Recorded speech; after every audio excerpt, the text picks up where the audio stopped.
All right. Hi, everyone. Hello, hello. So excited to be here live with you. Let me just check my controls here. I think I see people flooding into the room. I'm so excited to be here with you.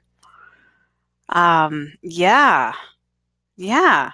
Oh, I just love this. Okay, people from all over the world. So excited to be here with you. And I'm actually going to not have the chat box engaged. Um, just because, research shows that if you're multitasking, the first thing that goes is your enjoyment of the event, believe it or not. So I want to enjoy this time here with you. And I know that I'm pulled over to the chat room whenever I'm in a webinar. My eyes are going over there now. Is anyone posting? Is anyone posting? No, they're not posting. I've disengaged the chat box. So anyway, yeah, I'm Dr. Susan Peirce Thompson, and today we're going to be talking about the badly behaving brain, why 2 billion people can't lose weight, and what you can do differently. So here's an overview of this webinar. I want to offer an introduction in which I'm going to reframe the obesity pandemic. And then we're going to talk at some length about how the brain blocks weight loss in 3 different ways that are really important to know about. I'm going to talk about why not everyone's affected, because we all live in this crazy obesogenic environment, and yet some people are living in a right-sized body, they're not obsessed with food, they seem to be unscathed, and there's a reason for that, and we're going to talk about that. I want to cover the psychological consequences, the impact of this on a deep psychological level for those of us who are affected. And then I want to talk about the solution, how to rewire the brain for long-term sustainable weight loss. Now, I'm going to try to do this in an hour and a half, but you might want to settle in for 2 hours. I have been known to be wordy, and I'm going to do my best not to bore you. There's this marketing line or copy line, which is you can never be too long, you can only be too boring. So hopefully at the end of this webinar, you'll say, okay, that wasn't boring. That's what I'm aiming for. But I am actually going to try to keep this to an hour and a half. And yeah, so good luck on that. And yeah, so that's going to be our time together. And I'm looking forward to spending this time with you. So let's do the introduction, shall we? Let's talk about what's going on. Something is awry. Something is seriously awry. Now, there is a global obesity pandemic. That's not news to anyone, right? You'd have to be living under a rock not to know that. And it is as bad as you think. And it might be worse than you think, actually. Right now, 2.1 billion people are overweight or obese around the world. In the United States, 108 million people are on a diet year after year after year. Obesity is now a bigger problem in developing nations than malnutrition. There's more people obese than are, hungry for food. And actually, China and India lead the world in sheer numbers of overweight people. Of course, that's because their populations are so big, but it might surprise you that there's more overweight and obese people in China and India than anywhere else. It is not just a Western problem. Here's a chilling statistic. This was in the LA Times a year or two ago. In California today, this is a study that was done in UCLA, 55% of adults have diabetes or prediabetes. Right now in California, 55%. And what's even more shocking is in the Middle East, the rates are even higher. The Middle East actually has the highest per capita rates of diabetes. 63% of people are dying too early from diet-related diseases. We're talking, stroke, heart attack, cancer, all the diseases linked to diabetes. Diabesity, they're now calling it. And it's going to keep getting worse. Over the next 3 years, a new McDonald's will be opening in China every single day. That's their business model, is to move into China big time. They're going to be getting a McDonald's on every corner in China, just like it's in the United States. Over the next 20 years, the World Economic Forum estimates that we're going to spend $47 trillion on diseases caused by the global industrial diet. We can't afford to live like this. In America, it's estimated that an obese woman will spend over $8,000 a year in direct costs because of her obesity. It's a little less for men because they don't experience as much wage discrimination, but it's still thousands of dollars every single year in direct costs. And it's funny because they don't include the cost of the food in that. And as a food addict myself, I'm like, oh, the costs of food are extreme. Like when you're chasing a craving, you're eating in restaurants that you don't need to be eating at. You're, going to drive-thrus or, getting, stuff out of convenience stores. It's all food that your body doesn't need. It's interesting. In the Bright Line Eating Bootcamp, we see people's grocery bills cut by 30 to 40%, just boom, right off the top. And then their restaurant bills cut by 80%, because they're not chasing the craving in that, that restaurant that's like it's like an entertainment factory, right? The restaurants I'm talking about, they, don't need to go there anymore. So people save a lot of money. We can't afford to keep eating like this. It's costing us at the individual level, the national level, the international level. It's horrifying. And, that's all kind of global, political. I don't look at this issue from that vantage point. I look at it from the personal vantage point because I know about the suffering. And what I know about is the average dieter is making 4 or 5 new attempts each year. That's documented. That's what science shows. You track folks who are trying to lose weight. And, these days dieting is passé. People don't talk about dieting, but they talk about cleansing. They talk about detoxing. They talk about eating clean. They talk about working out. And if you track the attempts that people are making to do those things, it's 4 and 5 new attempts each year. And yet fewer than 1% get slender. Fewer than 1%. And of those who temporarily succeed, that 1%, almost all of them will regain the weight. Now, this is published research. This is coming out of the Journal of the American Medical Association, the New England Journal of Medicine.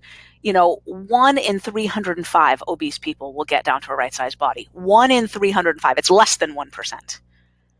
And most of them will regain that weight. Almost all of them will regain that weight. 90 to 98% over the next 10 years. So, I want you to think about that for a second. Like, fewer than 1%. And we're just talking about like not bending your elbow so much and putting the fork in your mouth, right? It's not complicated stuff. Don't eat donuts, eat broccoli, right? I mean, if you give someone a set of flashcards with like, which foods should you be eating? People do really well on that test. People are not confused by and large about what is healthy food and what is crappy food. Like people know. So it's not really that hard of a thing. Like I would say that going to college and studying Goethe and Nietzsche and, like Marx and, that's hard, right? But, colleges graduate people, like people do it. They hit the books, they learn calculus, they take organic chemistry, they learn anatomy and physiology, and they graduate, right? I'm not saying it's easy. They do it though. And yet weight loss is like this horrible thing, this like impossible thing. Imagine if colleges and universities weren't graduating anybody. Imagine if, on graduation day, I don't know what college that is. Maybe that's somewhere in Italy or something. It's a college in Italy. But imagine if fewer than 1% of people were graduating from college. And the rest were dropping out and re-enrolling 4 or 5 times each year. Like, imagine that. Think about the people that you know, because there's some really high-profile people who've been struggling with their weight for decades, and they've got all the resources at their command, all the resources, and they can't do it. They can't get into a right-sized body and stay there. So what I want to propose is that we don't have an obesity pandemic exactly. We have an obesity mystery. Like the problem itself doesn't really make any sense. There's no field of endeavor that I'm aware of where, grit and smarts and previous success in lots of other domains has so little bearing on the outcome. It's absolutely a mystery. And for me, it's a very personal subject. This is me. This shot was taken actually just a few days ago. This is my family. Up at the top there is Zoe with the glasses, and then to the left is my husband David. Underneath David is Alexis. Zoe and Alexis are actually twins. They don't look that much alike, but they're fraternal twins. They were born weighing 1 pound. They were 24-weeker preemies. They're just miracle babies. I'm so grateful that they survived. Less than 4% chance that we would have 2 healthy girls. And then Maya underneath me is our little one. She's 6. And, so this is my life. I live in Rochester, New York. And I'm from San Francisco, California, originally. Went to UC Berkeley for college. And, moved out here and got my Ph.D. in brain and cognitive sciences. I did a 2-year postdoc in psychology in Sydney, Australia, and then settled out here and became a tenured psychology professor. And, sometimes we're more like that. Zoe didn't get the memo on the goofy face picture, but we do our best out here, so I might look like, just a successful professor, sweet family life. And, a lot of that is true. That's not smoke and mirrors. I'm very blessed, very, very blessed. And I've been teaching a college course on the psychology of eating for a bunch of years. But I want to back up for you because in my 20s, this is a before picture that I took right before I started a bikini body challenge. Otherwise, you never would have seen me put on a bikini and take a picture. But that was my before picture for this 12-week bikini body challenge, which I couldn't finish. I never got an after picture for any diet that I tried because I couldn't do it. I could do the working out piece, but I couldn't do the food part. And it was not very long after this picture was taken that I found, the way of life that I'm going to be presenting to you now. I found it in a 12-step program that I ultimately ended up, falling in love with and devoting myself in service to and so forth. And over time, I realized, that program wasn't growing. People weren't joining it because it was really strict and really dogmatic and not scientifically grounded. And yet I learned so much from it. And in my college course on the psychology of eating, after I lost my excess weight, whatever, I've been in a size 4 for 14 years. And, I feel great about that. I mean, I'm super grateful. And I'm aware of how rare that is. Like, that puts me in the top 1/100th of 1% of successful weight loss maintainers. Like, nobody who's obese. I wasn't quite obese in this picture, but I was getting there. And I think not that low. Maybe I was obese actually in this picture. I'm about 170 pounds, which on me, I'm 5'3". That's right at the obese marker on the BMI chart. I never got morbidly obese, but anyway. So, for me, before that, I was addicted to drugs. And, before I went to UC Berkeley, I dropped out of high school and I was addicted to drugs. And I feel like I know what addiction is. Like, I don't want to get too graphic, but, I used to spend days in a crack house smoking crack. Days and days and days, night after day after day after night after night after day after day after night, still there, still smoking. And I was addicted to crystal meth hopelessly before that. Drug-induced psychosis and dropping out of school. And it was a horrifying set of years from the age of 14 when I started. And I did drugs to lose weight. A lot of it was to manage my weight. And it didn't even do that good a job, except the crystal meth did. But anyway, after I got clean and sober, which is the biggest miracle in my life, I was 20 when I got clean and sober. Food addiction just took over. And gradually, even though I was going to 12-step food meetings all through those years, I went to 12-step food meetings of various sorts for over 20 years. And my weight kept climbing. Nothing solved it until I fell in with a group of people who were, practicing a set of principles related to food that I've adapted to what I call bright line eating. And that's what we talk about, today. But, because of the background that I come from with food addiction, what I'm here to tell you is it's really not about weight. I talk about weight because people want to hear about it and because people are trying to lose weight. And I think it's an important subject. And believe me, I would way rather not be overweight. But it's about freedom from food obsession is what it's about. Freedom from food obsession. because plenty of slender people struggle with their eating too. And we have a research program here. And according to our data, 22% of slender people qualify as full-blown food addicts. And I'm not alone in asserting that. We have other data from the Yale Food Addiction Survey and so forth that assert pretty much the same thing, that just being in a right-sized body is no guarantee of being free from the obsession of what you've eaten or not eaten, whether you're on your plan or off your plan, you know, how many calories, how many pounds, how many ounces, how many miles, you know, on and on and on. You know, in my psychology of eating class that I taught for all those years, I used to draw a big circle up on the board and say, this circle represents all of your focus, all your thoughts, all of your intention, all, you know, your life, what you focus on in your life. How much of this is taken up by what you've eaten or not eaten, whether you're on your plan or off your plan, you know, how many miles, how many pounds, how many ounces, you know, how many calories. And I used to get slender, beautiful, young college girls crying when I asked them that question. Just a tear would be creeping down their cheek, and they would whisper. They'd raise their hand just barely to their shoulder, like just a little hand. And I'd call on them and they'd say, 95%. So it's not just about weight. It's not just about weight. We need a solution that addresses not just weight, but food obsession. And people who've never experienced food obsession, you know, that rigmarole in the head about all of that stuff, whether you're on your plan or off your plan and the plan you're starting and all that stuff. I talk about living happy, thin, and free. That's the tagline of Bright Line Eating, happy, thin, and free. And they're like, what does the free stand for? And I'm like, oh, you're so lucky that you don't even know what it, you don't even know that being free from food obsession is like a needed thing in this world. But not everybody does, and we're going to get to that. You know, a lot of people are just shielded from this experience.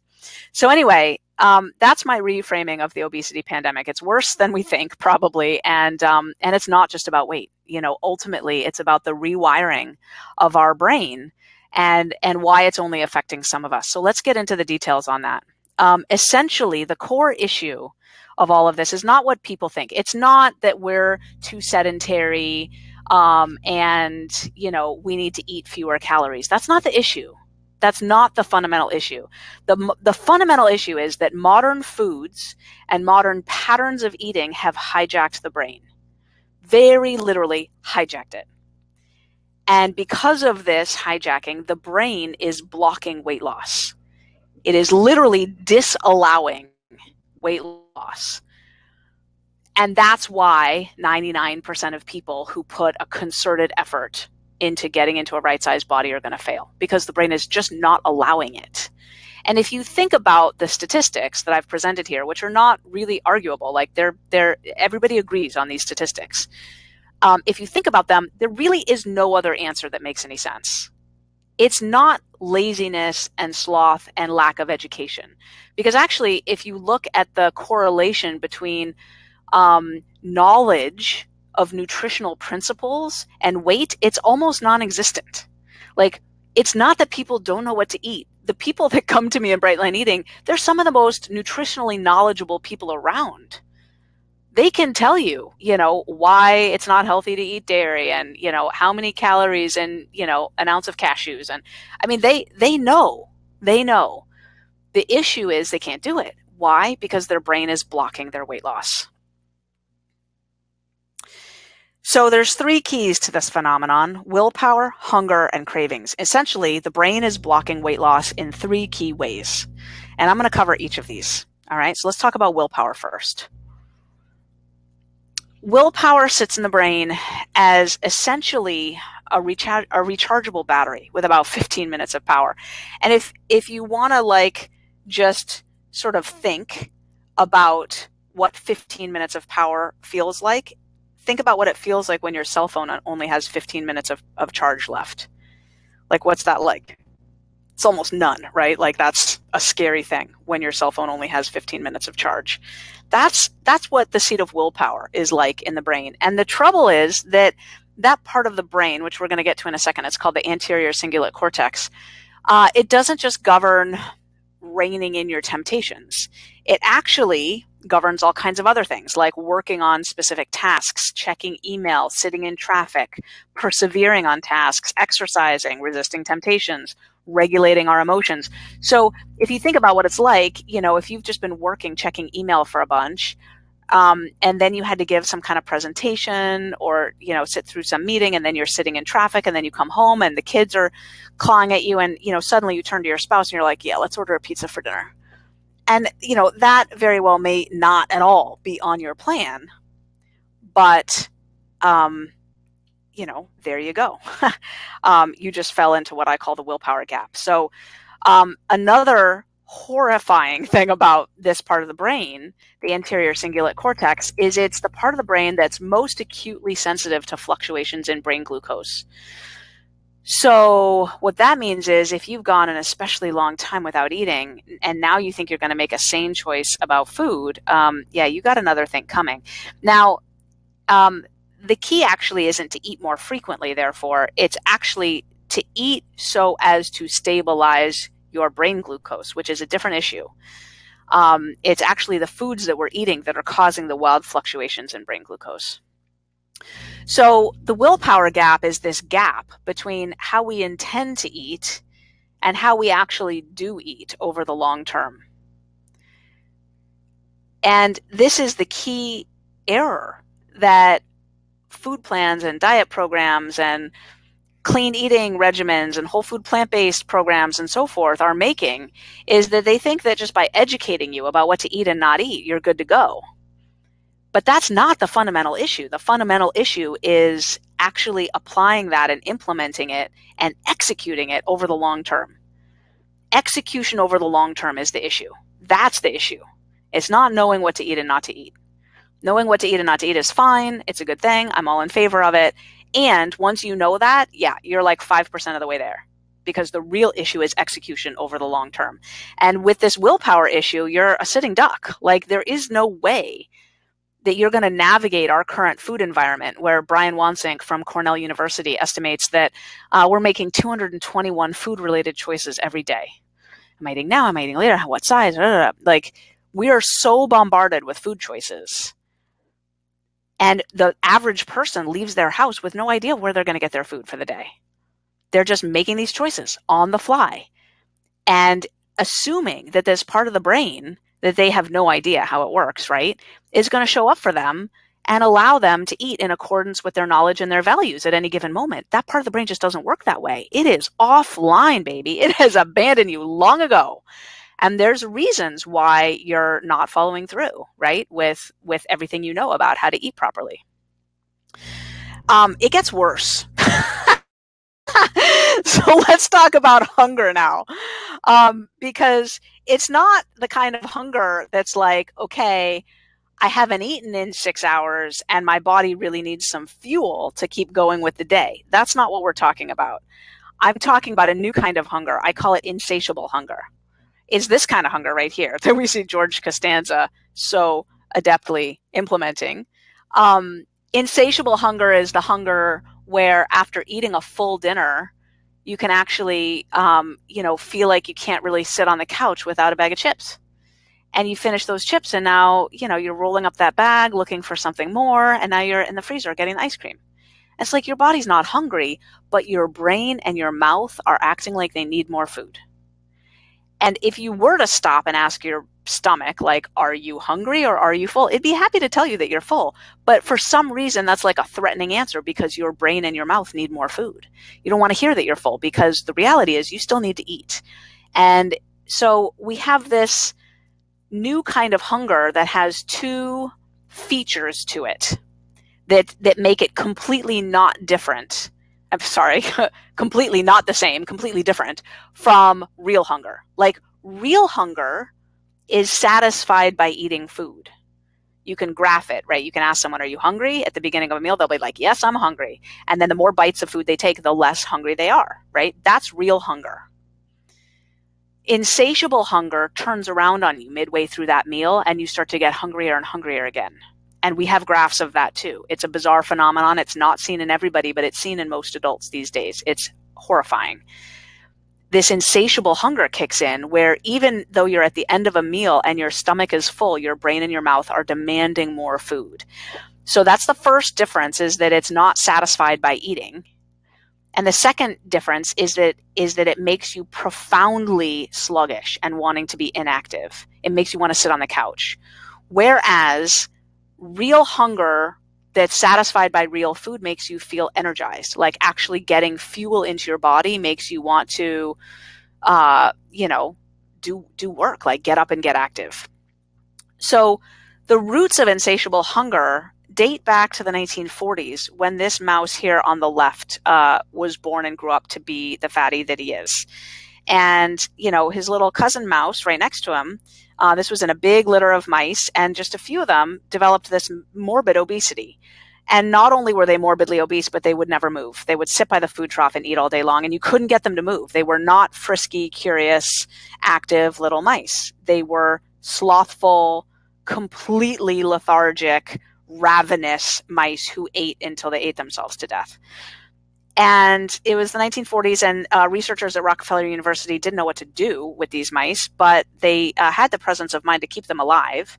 And in 1994, researchers discovered what was up with this little guy here on the left. And what's up with him is he's missing the gene that makes the hormone leptin.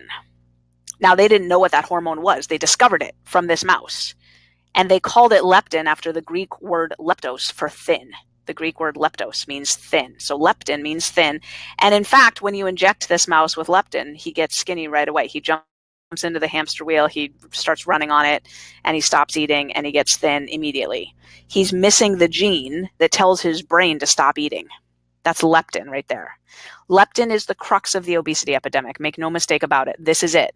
And in 1994, when it was discovered, the pharmaceutical companies went bananas. They were so excited because now hormones are easy to put into pills, and you can now patent, magical combinations of leptin with different things and patent it, and everyone's going to get thin and they're going to make $1 trillion.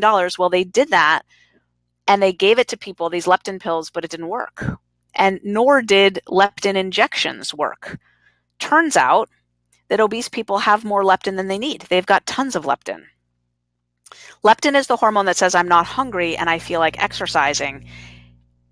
And obese people already have a lot of it, which doesn't make any sense, except over time, researchers came to understand why. It has to do with leptin resistance. They have the leptin, but their brains can't see the leptin. Now, this all starts to make sense when you think of how leptin works. Leptin is released by the fat cells. So it's the feedback mechanism. If you think about evolution, right? We don't want to be too thin, nor do we want to be too fat. Both will lead to an early death. So leptin came along as the feedback mechanism, where if the berry bush is full and someone in your tribe had just killed a wildebeest, and you could sit and gorge yourself for a few days, and people would, you'd put on 5 pounds, and that weight would release leptin. Those fat cells would release leptin, and leptin would circle back to the brain and say, stop eating now. You're not hungry and you feel like exercising, meaning go use this fuel to ensure your survival. Go use this fuel to kill another wildebeest. Go use this fuel to find a mate, to build a hut. And leptin would make you get up off your duff and go do some stuff, and you wouldn't be hungry at all until you'd burned off that fat. It would keep your body weight within a very, very narrow band. And we do have evidence that back in the day, before leptin resistance came around, people's BMIs were within a very, very narrow band. What we call the upper end of a normal weight today, a BMI of 25, which is slender for the average person today. Almost nobody was that heavy back in the day. You go back 10,000 years, nobody was that heavy. Like 1% of the population was that heavy. A BMI of 20.8 was average, and almost everybody was within like 1 or 2 BMI points of that. like, which basically means, 5'3" and 115 pounds to 118 pounds, almost everybody for a female. I don't know what the equivalent would be for a male, but whatever it would be, 6 feet tall and, 170 pounds. So yeah, the challenges were not like those mice. Those mice, the fat ones, didn't have the gene that makes leptin. We do. We totally have that gene. We have plenty of leptin. Again, we have too much leptin resistance. We have too much leptin. So our brains can't see our leptin. Why? Well, in 2004, researchers at University of California, San Francisco discovered that leptin is being blocked. Actively blocked. That's the issue. It's called leptin resistance, and it's being blocked right here at the hypothalamus and also at the brainstem, these two parts of the brain. And I want to talk about the brainstem for a second because this is the most primitive part of the brain. It's the part of the brain that governs your reflexes, your breathing, your coughing, your sneezing, making sure that you don't die from something dumb like forgetting to breathe. That's the brainstem's job. Is making sure that basic functions, making urine, right? Like basically the rest of the brain can shut down, and if your brainstem's still working, you're in a permanently vegetative state. You're still breathing, you're still making urine, but you can't think, your personality's gone. The brainstem is the most, some people call it the lizard brain, right?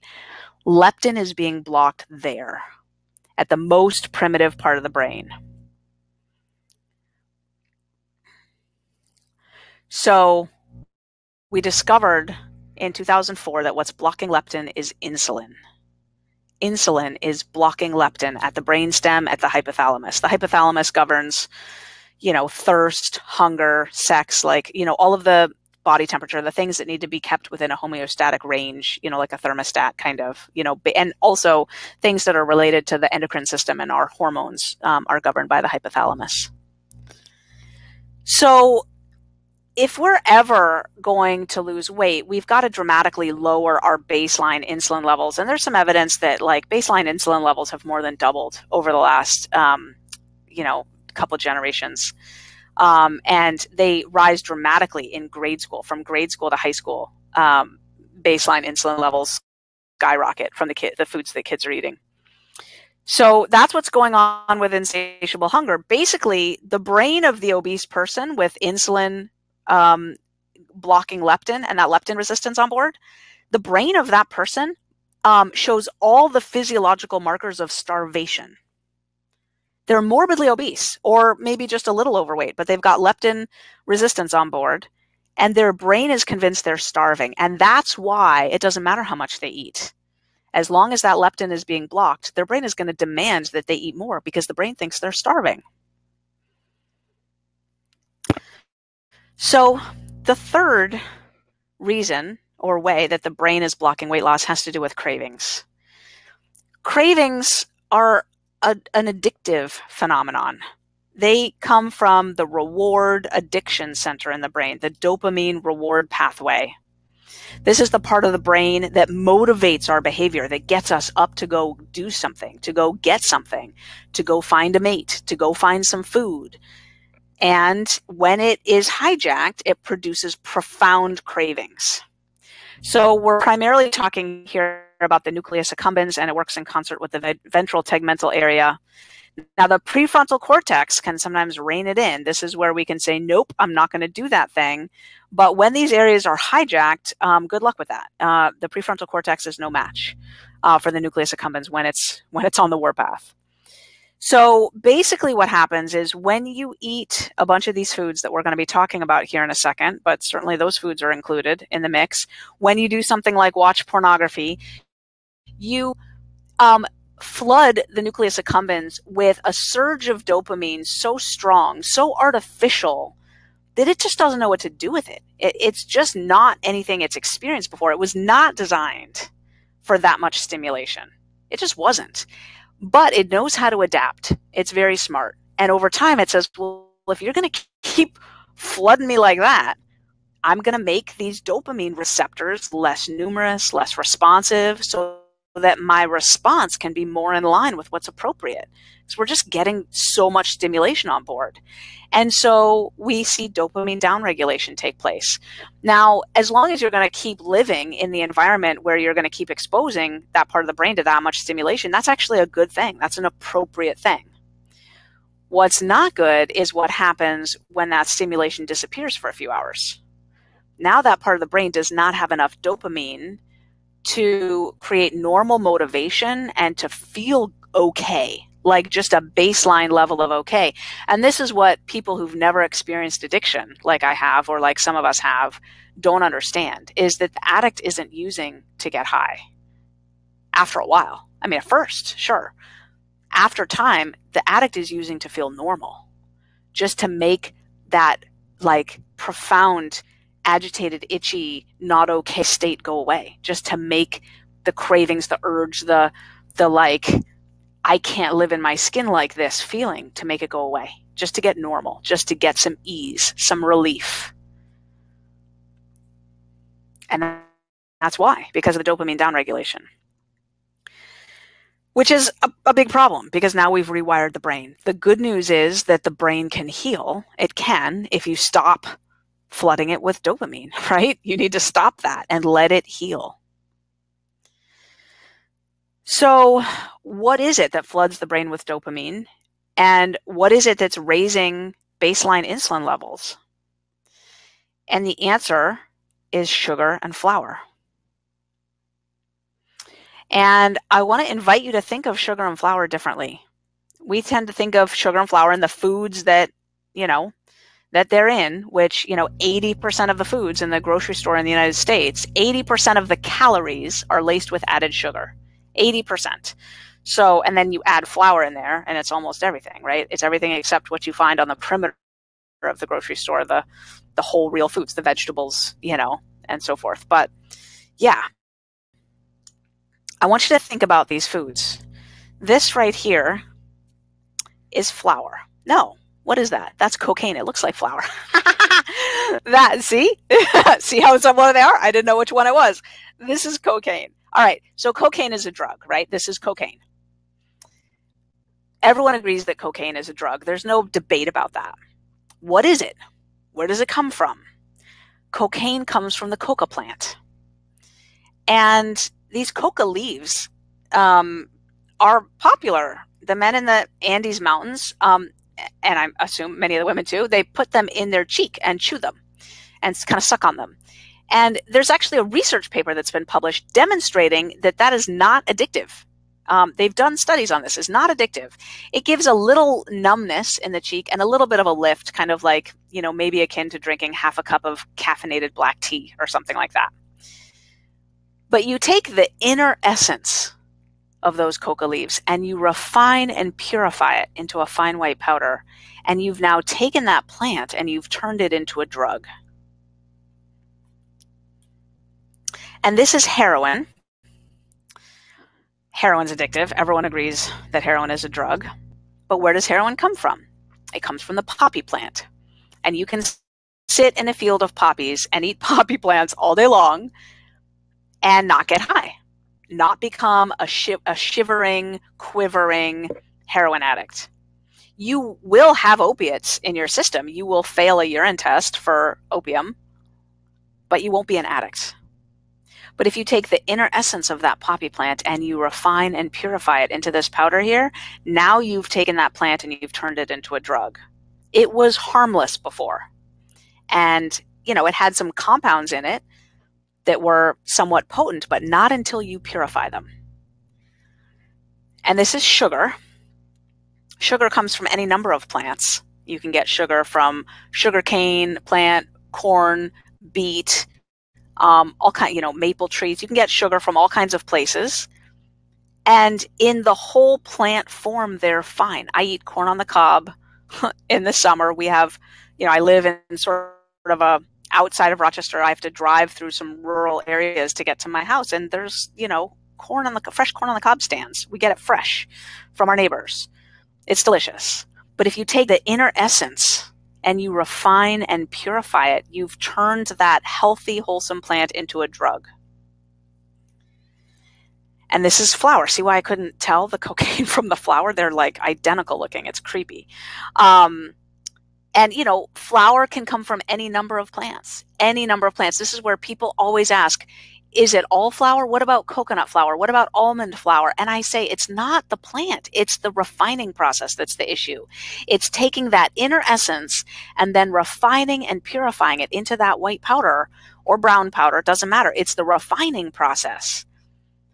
You've taken a plant and you've turned it into a drug. So I don't care if it comes from a legume or a grain.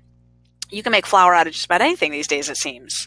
And, you know, rice flour, potato flour, what you find in the gluten-free aisle, they're no better. They're no better. It's the refining process that does it. We're taking foods and turning them into drugs. And the brain scans prove this out. On the left, that red there, that's a normal dopamine response in a normal brain. And if you look at the depletion in the cocaine-addicted brain and in the food-addicted brain, you see even more depletion in the obese brain than in the cocaine brain. It's crazy. All from eating sugar and flour. And yeah, just so you know, they've done studies where they've shown that it is the eating of the sugar and flour that does that. It's not that the obese people were born with less dopamine to begin with. I know correlation doesn't prove causation. No, they've done studies where they've actually caused it to look like that. It's eating sugar and flour that does it. And you can also, if you want to know which foods are addictive, you can just ask people. This is what they do with the Yale Food Addiction Scale. They just ask people, what foods are you addicted to? And, you know, they talk about cake and cookies and candy and ice cream and donuts and chocolate and pizza and chips and pasta and bagels and bread and crackers. These are the addictive foods, sugar and flour. You know, why is pizza in the top 3 most addictive foods? It's the flour. You can put cheese and sauce on broccoli, and you've created a delicious side dish. Nobody drives out at 2 in the morning to get some, you know, cheesy broccoli. Nobody.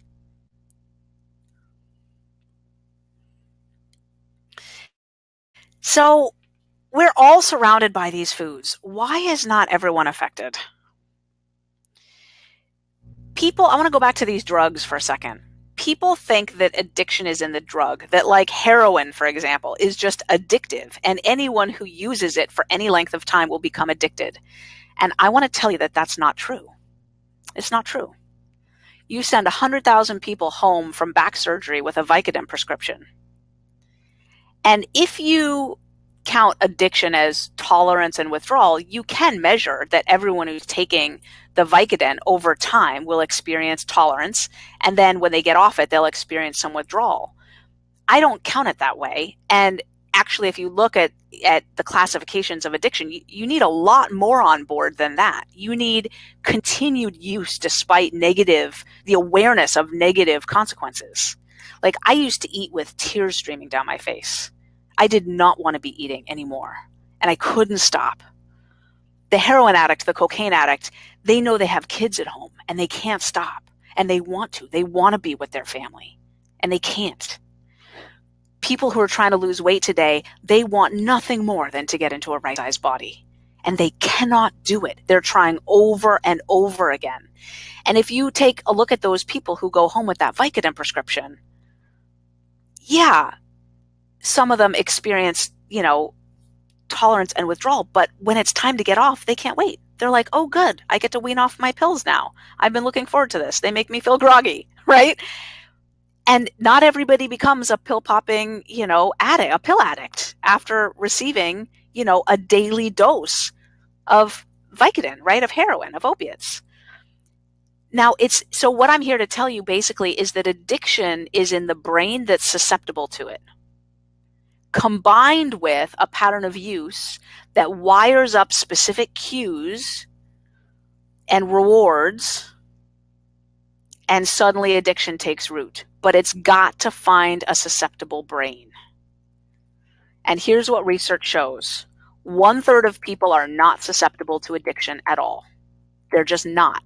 1/3 of rats are not susceptible to addiction at all. I don't care how many times you give them a Vicodin prescription after a surgery. I don't care how many cups of coffee they drink. I don't care how many puffs of cigarettes they smoke, they're not addictable.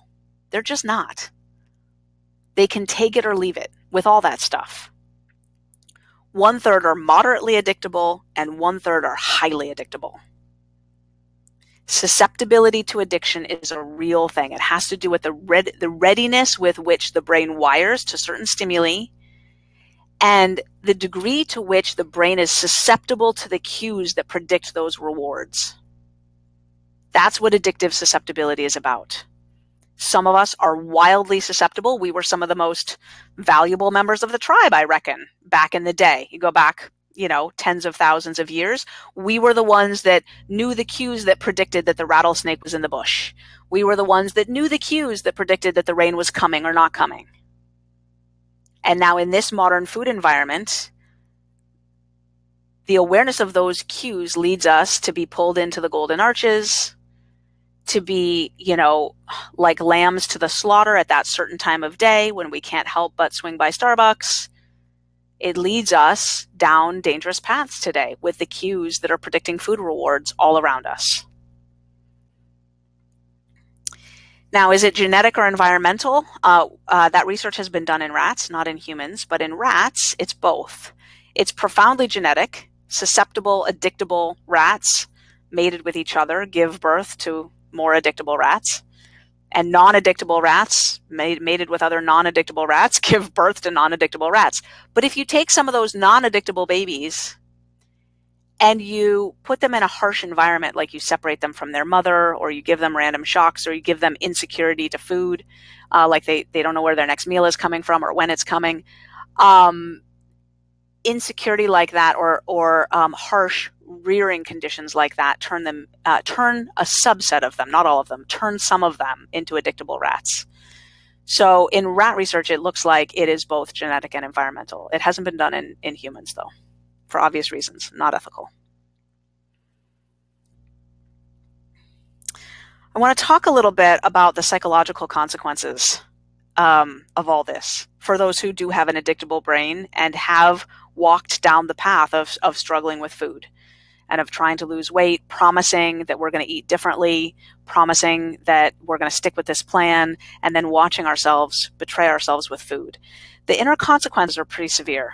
And where that comes from is just a cruel twist of the way consciousness works in the brain.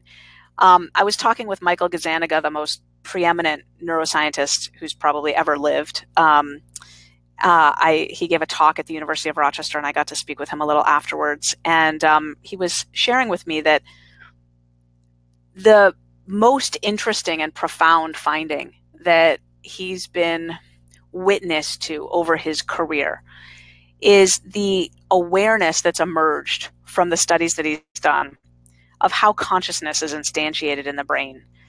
We didn't used to know anything about where consciousness came from, like the voice in our head that is our inner dialogue, like our awareness of stuff, not just identifying the color red, but what it feels like to see red. Like, where does that come from? And, one hypothesis is that it comes from a place, like a lot of stuff in the brain comes from the place, like our decisions come from up here and our vision comes from back here and our music perception comes from over here. Well, it turns out consciousness isn't like that. Nor is it just like in one hemisphere, or like distributed evenly everywhere. It turns out that consciousness instead arises in various parts of the brain associated with the functions that part of the brain is responsible for. So back here is vision, back in primary visual cortex, secondary visual cortex, etc. And also collectively back here in the occipital lobe will arise the consciousness of what it feels like to see red. These neurons are going to identify red for you, in concert with the cones in the eye, of course, and the optic nerve that actually comes all the way back here. These nerves are going to identify red for you, but they're also going to give rise to the consciousness of what it feels like to see red. And then these other parts of the brain over here, temporal lobe, and on the right side, music perception, is what's going to be over here. These neurons are going to give rise to the feeling of experiencing that symphony, right? And these neurons up here in prefrontal cortex are going to give rise to the feeling of weighing out a decision, like the inner dialogue about that. Okay. What that means is that the brainstem down here and the hypothalamus, which is really deep kind of here in the middle, give rise to their need for more food and the consciousness of what it sounds like in the brain when they try to trick us into eating more food. And I use those words deliberately. When they try to trick us into eating more food, when they start to demand more food from us. So basically, and let's see if I've got, yeah. Okay. Basically, those parts of the brain are demanding that we eat. For reasons that I explained before, right? They think we're starving. Leptin is being blocked. They're not getting the hormonal cue that says that we have any fat stores on board at all. And they're worried because that means we're starving. So their job is to make sure that we don't starve. And so they're demanding that we eat. But they don't do it by waggling a finger at us like this cross guy right here. They do it by manipulating us, by tricking us to eat. Now, I can give you a sense of what this sounds like in the brain, okay?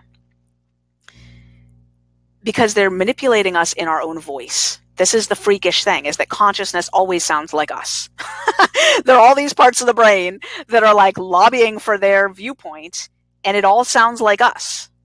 So here's what I want to do. I'm going to give you, in just a few seconds, I'm going to give you the sense of what this sounds like, okay? I want you to hold your breath for 2 minutes. 2 minutes. If you hold your breath for 2 minutes, I'm going to give you $1 million in cash, okay? I swear to you, 2 minutes. Ready? I want you to set a timer or just look at your watch or something. And I want you to listen to your brain when it thinks you need more oxygen and how it tries to convince you to breathe before the 2 minutes are up. I want you to listen. That's what you're listening for, because it's the same thing. The same part of your brain that's going to demand oxygen is the part of your brain that's going to convince you to eat. Now, it happens over a different time scale. The part of your brain that needs oxygen needs it within the next few seconds, or it thinks you're going to die. The part of your brain that thinks you need more food thinks you need it over the next, month or so, or you're going to die. So it's like you can stick with a diet for a little while, and you don't realize how the brain a few days later or a week later or a few hours later or 5 weeks later, or at some point the brain kicks in and it starts to trick you to eat more food. You miss it because you don't realize that that's what's happening. But so here we go. I'm going to set a timer for 2 minutes. I might speak to you a little bit during those 2 minutes, but your job is to hold your breath. I'll give you $1 million if you make it to 2 minutes. There's a lot riding on this.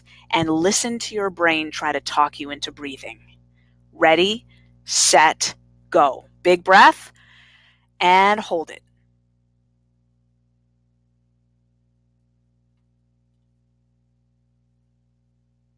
All right, you're doing pretty well so far. Your brain's probably not saying much.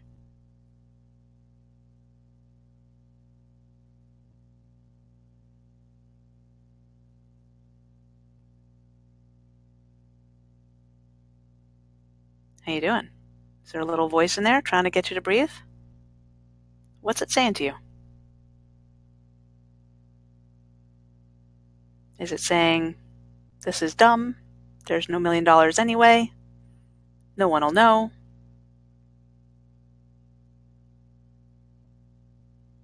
I got $1 million for you. You just got to hold your breath for another minute and 12 seconds. Have you already breathed? What did it say to you?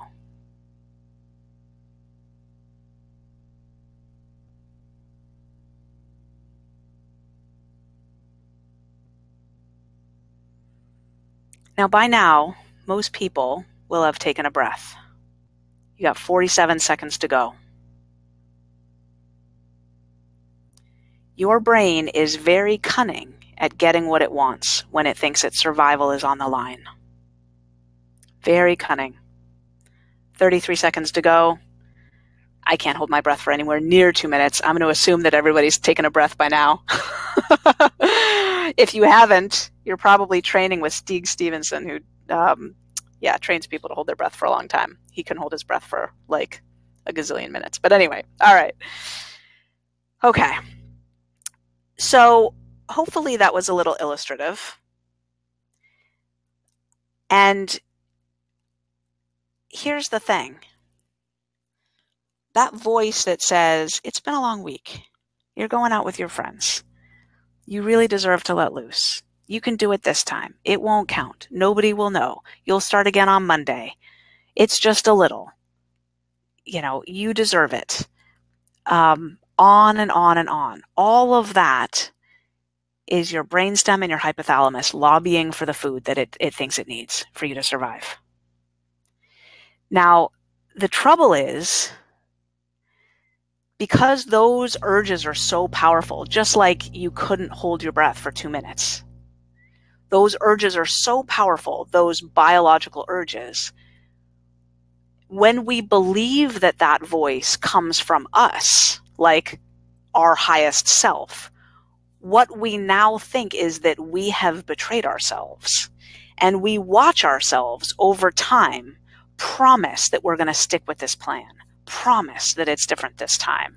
Promise we're going to do it. Swear that this time, we mean business. And then we watch ourselves succumb to the most stupid rationalizations to fall off our plan. Or we don't even notice it happening. We've broken it here a little, broken it there a little, but they seemed like very reasonable breaks. And then suddenly we're off track and we don't even know how we got off track. Like there we are having gained back that used to happen to me so many times. I would start a plan. I would lose 10 or 20 pounds. I don't think ever 30, like 10 or 20 pounds was all I could ever do. And suddenly it would unravel and I'd be back up 10 or 20 pounds and I wouldn't even know what had happened. Like I remember the starting of the plans because I put so much focus and laser determination into it.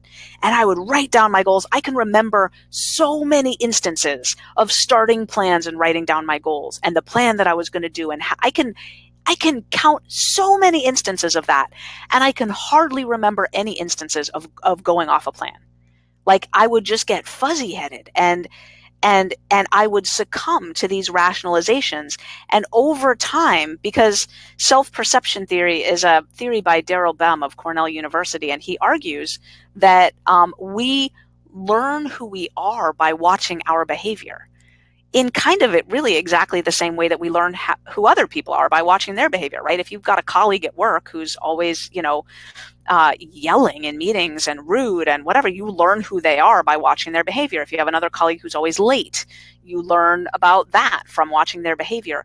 You learn who you are by watching your behavior. And if you watch yourself betray yourself, if you watch yourself apparently choose not to follow through, if you watch yourself drop the ball on what's most important to you over and over and over again, what happens is you come to not value yourself. You come to think that you don't value yourself. You come to think that you must not believe you're worthy. You come, it's profoundly correlated with depression and anxiety and this nagging suspicion of deep-seated psychological issues because you're betraying yourself worse than you would betray anybody in your life.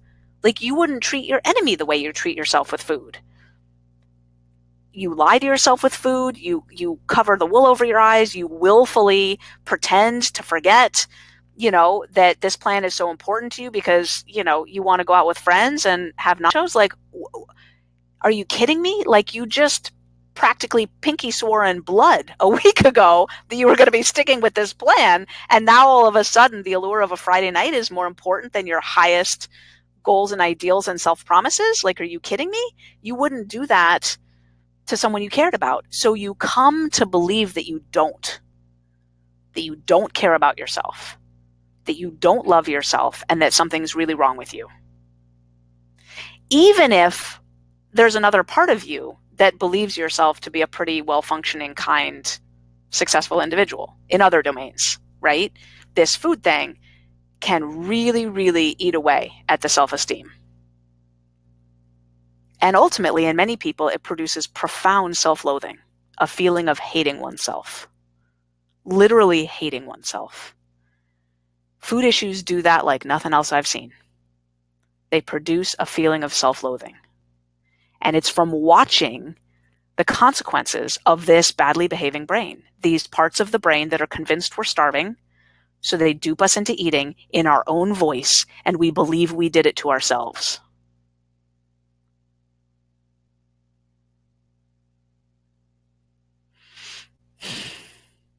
So, all the psychologists who think, well, you've got to uncover the deep reasons why you're eating.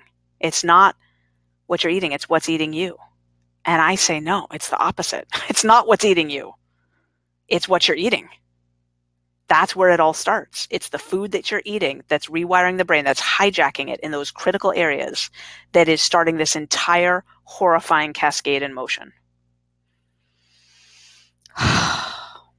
And the best benefit of what I get to do is, and the reason that I do this work, is watching that turn around in people with some very simple principles.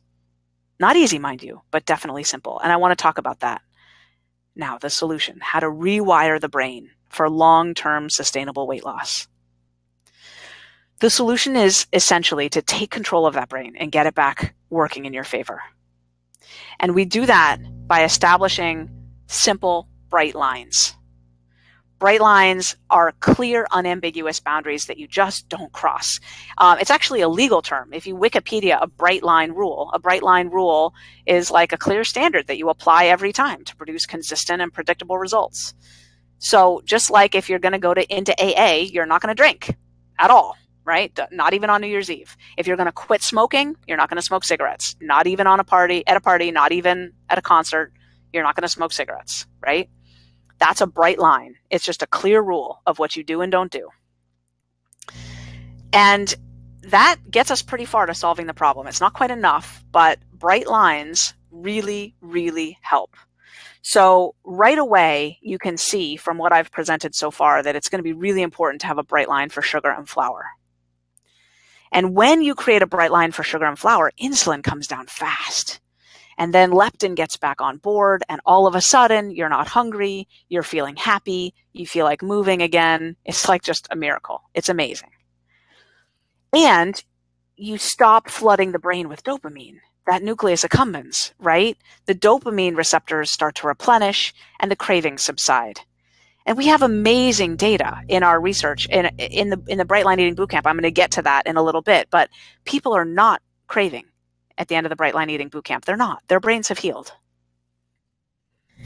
Now, it takes a system, though, to do this because you've got the willpower gap on board, right? Remember that? The willpower gap?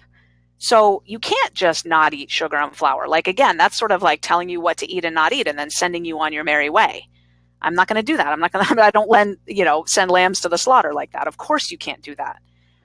So you have to incorporate a comprehensive system to take the load off of willpower. The bright lines are the first piece of it. That helps a bunch. But remember those people who are leaving the house every morning? Maybe you're one of them without knowing where their food's coming from for the rest of the day. You can't do that. You can't leave it up to those choices because you're going to fall into the willpower gap. You've got to implement planning and preparation and habits. What we do in Bright Line Eating is we've devised a system that basically trains you as if you're a 6-year-old kid and we're teaching you to brush your teeth twice a day.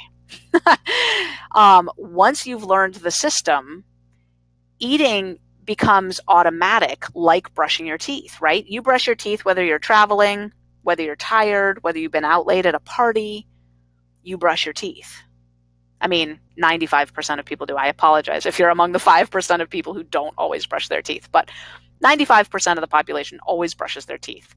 And probably even if you're not in that group, you can relate to the notion that that type of habit can feel pretty darn automatic, where you're doing it no matter what mood you're in, under any conditions. And that's because it's not governed by the anterior cingulate cortex. Those habits are being executed automatically by the basal ganglia. It's in a whole different part of the brain, not subject to the willpower gap. That part of the brain just does what it does automatically, rain or shine, and that's the part of the brain that you want to harness to use to, implement your food. Now, it takes a lot of support, both to set up this system and to keep it strong in the face of the riptide of the food environment that we live in. So it takes a lot of support, and also an emergency action plan to, come in there when you're tempting, right? You're tempted and you're craving, for sure. But over time, research shows that as you set up this system, your willpower becomes more and more and more resistant to depletion. So not only do the habits start to work for you, but your willpower muscle actually gets stronger through implementing this system. So it's kind of like a double benefit whammy where things just start to click and they get easier and easier and easier. So, the solution that I'm talking about is codified in the Bright Line Eating Bootcamp. And I want to just share how this came about. Like I said, I was a drug addict in my teens. At the age of 20, I got clean and sober. And within 9 months, I'd marched myself down to a 12-step food program because my food was so out of control. And I spent, 8.5 years struggling in 12-step food programs, getting fatter and fatter and fatter, ultimately becoming obese. And then I fell in with another group of people who were working 12-step food program, principles in a different way, using principles like the ones I teach here. And I lost my excess weight. And that was in 2003. And I did service in that program for 11 years, very dedicated service, 20, 30 hours a week. And I, got all my education, my Ph.D. and my postdoc and stuff. And I ended up teaching that college course in the psychology of eating.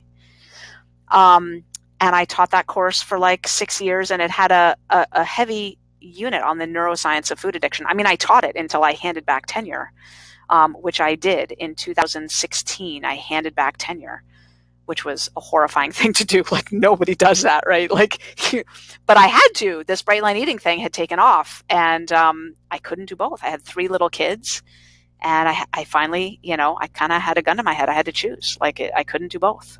It was killing me to try to do both. So I picked the place where I thought I could have the biggest impact, and that was Bright Line Eating. Originally my intention was to write a book. That was my goal. And as I was writing my book proposal, I learned, you can't actually just write a book that anyone actually reads unless you have a following in advance, because otherwise you can't get a publisher, you can't get an agent, it'll never happen. So I started an email list just to produce something that would be read by people. And the email list just took off. It just developed a life of its own. And within a couple of months, people were writing back from my email list saying, okay, but tell me exactly what I eat, and how do I travel, and how do I eat out in restaurants, and, how do I feed my kids? I've got a family. And it became very clear to me as a professor, they needed a course. There's a lot to this. It's not just a trivial, here's your food plan kind of thing. There's a lot to it. And so in October of 2014, I taught the first Bright Line Eating Bootcamp, and it was a small class. I capped it at 40 students. I didn't think I'd get 40 students, but it stunned me, and it sold out. And suddenly, we had our first class of boot campers. Lyndon Morris Del Rio was in that boot camp. This isn't her at her highest weight. She's like me. She doesn't have a picture at her highest weight. That picture of me that I showed you at the beginning, I was a size 16 in that picture. I got up to a size 24, and I don't have a single picture of it. I wasn't going anywhere at that. I was pulling down the shades and hiding and eating. That's all I was doing. I have no record of me getting, I only got up to a size 24 once, but I did. And, Lyndon's like me. She has no pictures of her at her heaviest, but, she also came into the boot camp at almost 60 years old, and she didn't think at almost 60 years old that she could even lose weight anymore. And she's been at goal weight now for a long time, over 2 years. And, she's our resident fashionista. looks amazing at 5'8" and 125 pounds. In just, a very short period of time, thousands upon thousands of people have participated from over 103 countries, losing collectively over 300,000 pounds. In the 8-week boot camp, people lose 17 pounds per person on average. Most get to goal weight after the boot camp. And of those who do, 87% are still there. We're tracking them in our research program. I'd love to tell you how much better those numbers are than other weight loss programs, but there's not a single other weight loss program that has any average percent of people getting down to goal weight after their program. None. There's no program that has a cohort of people doing what we're doing here in Bright Line Eating. On Monday, we opened registration for a very special fall 2017 Food Freedom Boot Camp. I'm super excited about this. And this boot camp is in partnership with the Food Revolution Network, which is just Ocean Robbins and John Robbins, if you know them. They're committed to healthy, sustainable, just delicious food for all. That's their movement. And, getting hormones and pesticides out of our food and, labeling so we know what's in our food, and just a food system that works fundamentally differently than it does today. And they have basically partnered with us because they believe in what we're doing here at Bright Line Eating, basically with the idea that when people regain authorship of the food they put in their mouth, that's when the food revolution is really going to happen, right? Because so many people are buying food that they don't want to be buying. They don't want to be buying it, but they are because they're addicted. So the Bright Line Eating Bootcamp is an 8-week course with lots of structure, lots of support, lots of scientific grounding. It's 100% online, so you can do it from anywhere, anytime. And I want to tell you a little bit about what's involved. This isn't going to take long.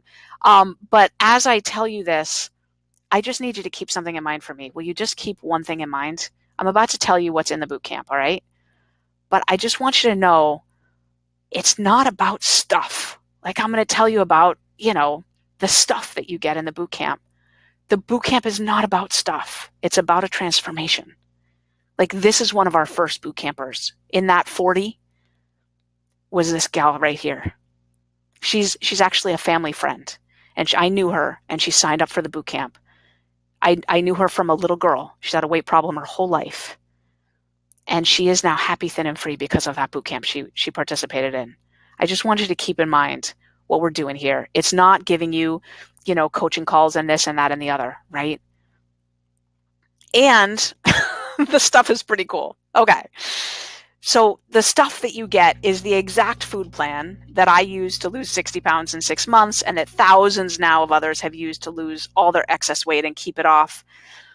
The food plan is very special because it works for omnivores, it works for paleo eaters, it works for plant-based eaters. If you're whole food plant-based, it's fine.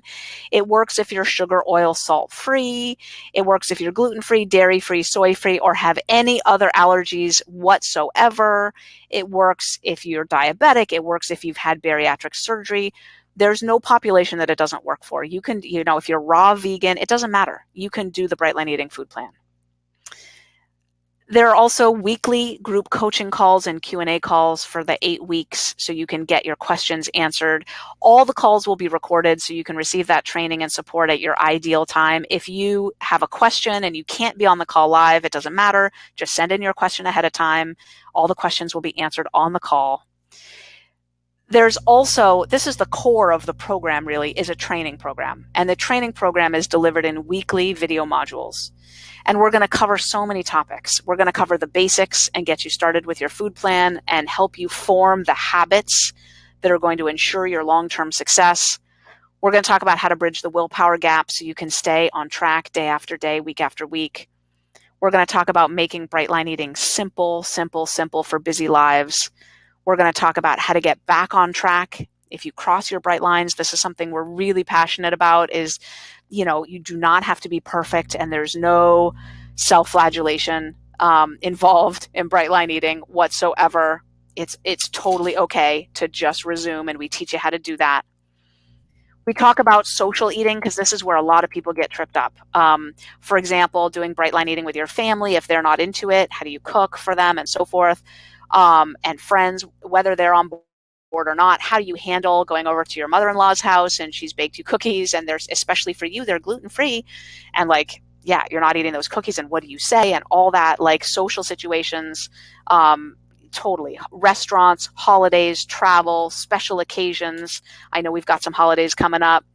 How to handle temptation and cravings. We talk about that. We talk about goal weight, what it is, how to get there, how to stay there. The best part of the boot camp is the community. It really is. We have a private online community for support every day, every hour, every minute, and we have people in there who are committed to your success. You're going to post your celebrations. You're going to post challenges and get support, post questions and answers and get feedback, find a buddy or form a mastermind group.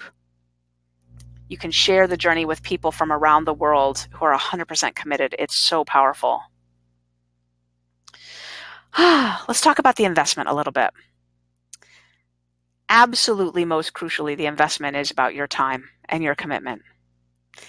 I think the investment, if you have 5 hours a week to give to this boot camp, that's a goodly amount. The modules can be consumed in little pieces because they're short videos, 3 to 12 minutes long. And if you want to binge watch them in one sitting each week, you can get through them in an hour and a half to 2 hours. There's a 2-hour weekly coaching call. And then, some time in the online support community. That's where I'm coming up with the 5 hours. If you don't have 5 hours, you can just consume the modules and then dip into the rest here and there. And you can get tremendous value out of this boot camp at even a lesser investment. If you have, a couple hours a day, you can spend it in the online support community and get just tremendous benefit and value from that experience. So it's really up to you to titrate your time. But where the rubber really meets the road is your commitment. This is not a program for people who need it. Lots of people need it. This is a program for people who want it and are willing to work it. It's a super comprehensive, high-touch program. There's a lot involved in those. The online support community is not just the participants. We have people in there. We seed the community with people to help you 24/7, 365. It's a very high-touch program. I thought about where to put the investment level financially. And I actually calculated how much my students, I've taught about 11,000 students in my college career at the University of New South Wales in Sydney, Australia, at Hobart and William Smith colleges in Geneva, New York, at the University of Rochester, at Monroe Community College. I've taught at lots of different places. My college courses have cost an average of $5,000. That's what students have invested to take a course with me. And I don't think any of those courses delivered anywhere near the value or the transformation of this boot camp. But anyway, that's that. I also looked at, there is actually a gold standard for weight loss programs. The American Medical Association says that the gold standard for a weight loss program is that if a program can help someone lose weight, $300 per pound is the value that they should be charging, $300 per pound. If you multiply that by the 17 pounds, that's a very consistent average in our boot camp. Now, I mean, people range all over the place. We've had people lose as much as, I think, 60 pounds in the boot camp. But the average is 17 pounds. You actually get almost the same number. It's kind of freaky, $5,100. In the beginning, in the olden days, the boot camp was $1,000. And for years, that investment was $997.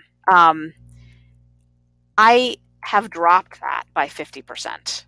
So the investment for the boot camp is $497.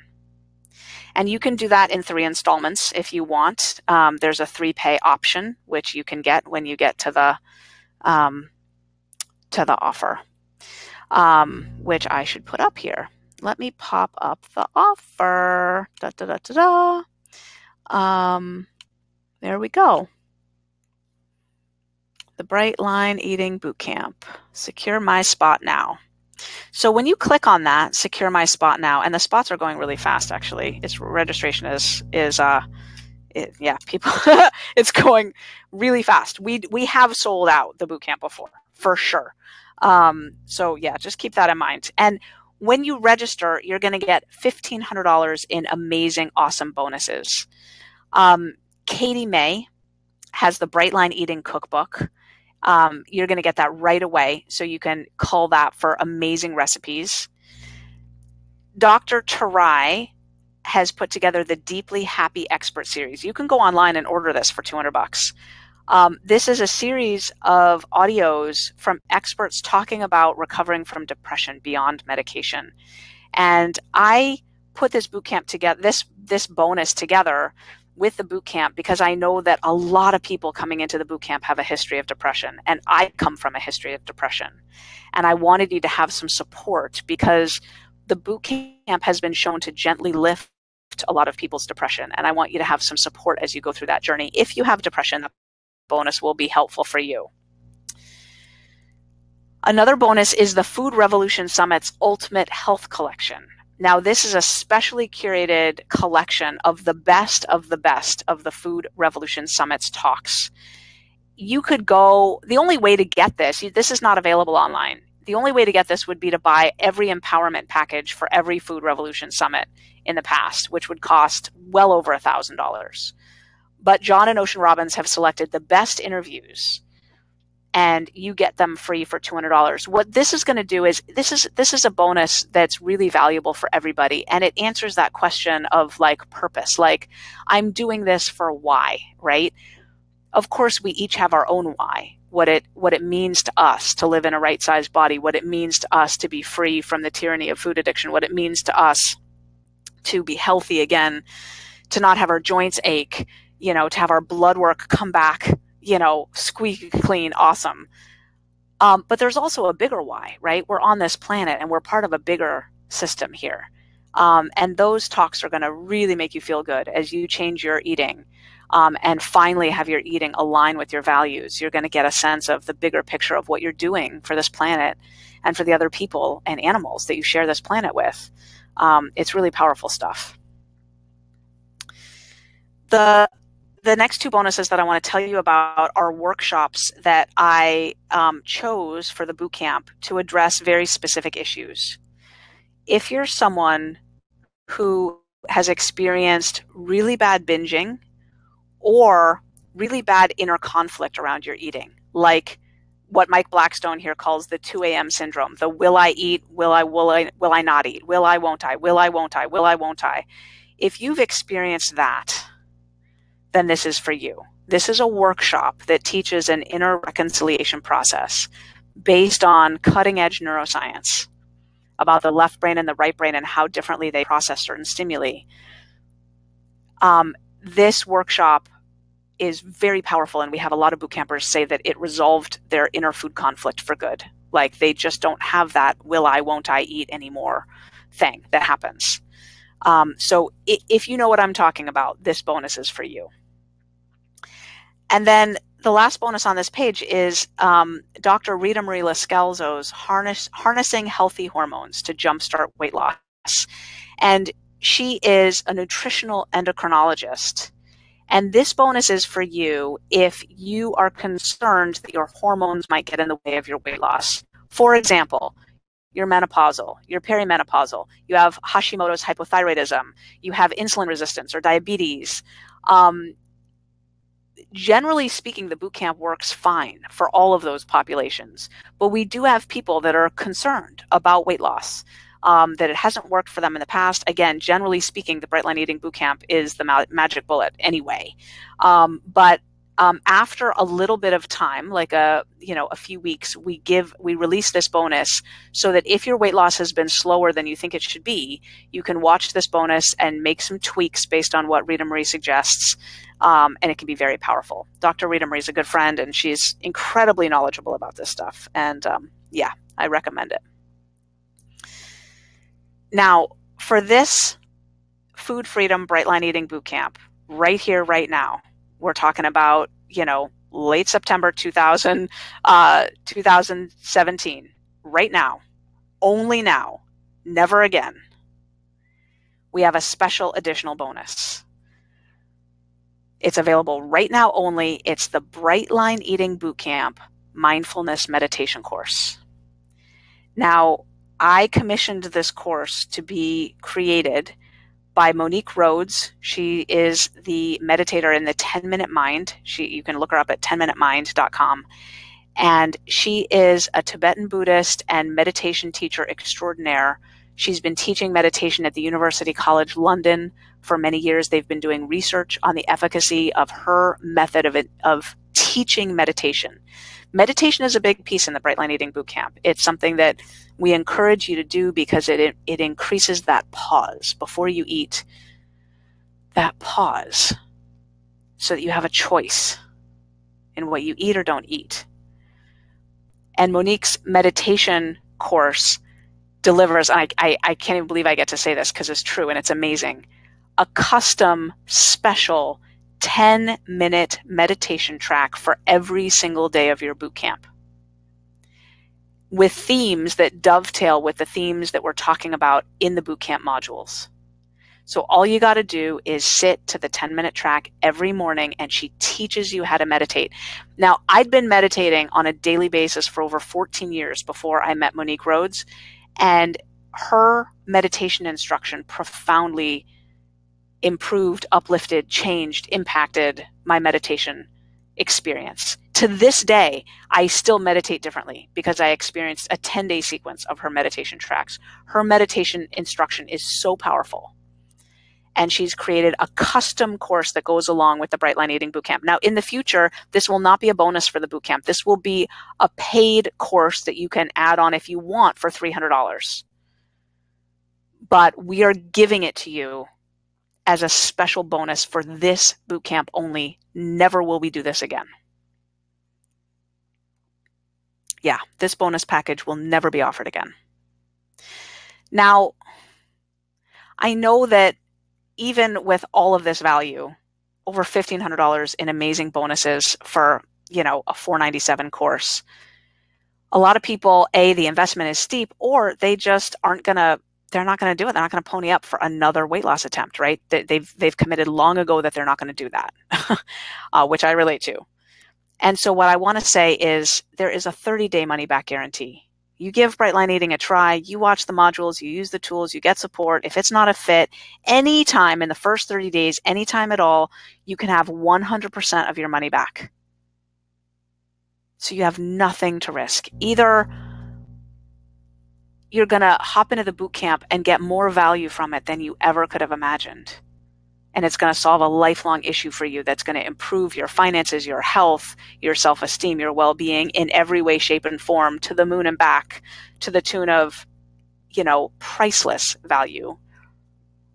Or you're going to hop in and find that it's not a fit, and you can get 100% of your money back. Absolutely no risk. Now, the train is leaving the station. Registration is closing because the course is about to start, so you need to hop in. Now, I want to just address a couple of questions that people often have. The first one has to do with, does this really work? Can this work for me? I don't know if I can adequately explain to you how much history is being made here at Bright Line Eating. I used to go to conferences, still do actually, conferences where academics and medical doctors in the field of obesity treatment and, obesity treatment essentially would gather, and the psychology of eating, and the despair at those conferences, like the frustration, the collective awareness that nothing is working was profound. And here we are at Bright Line Eating doing something that's never been done before. It's something that I've been saying a lot, so more people now are aware of it because I've been online saying it now for 3 years. But, unless they've heard it come out of my mouth, almost nobody knows this. But there is not a single scientific peer-reviewed paper that has been published that shows any weight loss program taking any cohort of people and helping them to get down to goal weight. It's literally never been done before. Let alone stay there for any length of time, 6 months, a year, 2 years, never been done before. And Bright Line Eating is doing it. We are literally making history. This is Jan Deutsch, who used to weigh 333 pounds. She's now 141 pounds. She's one of our online support community house leaders. Susan Mast, who started at 149, is now 107. Karina Flora, who was 216 pounds, now is living at 131 pounds. Peter Von York, who at one point in his life was 310 pounds, started Brightline Eating at 210 pounds, now weighs 150 pounds. I want to show you some of our stats. We have a follow-up research program that's ongoing that's got a couple thousand people in it now. And in the boot camp, I said the average weight loss is 17 pounds. That's been holding steady for a long time now. By age, I just want to say, if you're in menopause or well past menopause, you might have believed the oft repeated saying that you can't lose weight after a certain age if you're female. But look at our data. Our research shows that that's not true at all. The averages are almost identical across the different age spans. Tiny little dip at the end, but not much to speak of, not much more than in the 30s, there's a little dip. And interestingly, the 50s, which is where women start to say they can't lose weight, is right up there at the highest. So really, scientifically speaking, those bars aren't different sizes. Those are identical bars scientifically. They're not statistically significantly different. Another piece of data I like to talk about is, people come in desperate and really unsure that this is going to work for them. And by the time the boot camp is over, 86% are saying that they're extremely confident or confident that they are going to reach and maintain their goals. Really, really high numbers. And, it's funny because we have people do such demanding extreme things with food, right? No sugar, no flour, weigh and measure your food, da da da da da. And the reality is that people's peace and serenity with food goes off the charts. 88% says that their peace and serenity with food has increased due to the Brightline Eating Bootcamp. People are just loving it. They just, like everything snaps into place. Here's a slide showing medical changes from the Brightline Eating Bootcamp. This is the percentage of people that come in on medication or receiving treatment for a certain condition who decrease or eliminate that treatment. Like basically their condition is cleared up. They're decreasing or eliminating their treatments and starting Brightline Eating for all of those different conditions. Can you believe that? I love to look at the psychiatric ones, right? Anxiety, depression, bipolar. I was on huge doses of antidepressants. I mean, if you went to a doctor with depression and got put on antidepressants, I was on like 6 times that dose. I mean, it varies what doctors would start you on, but I was on a very, very high dose.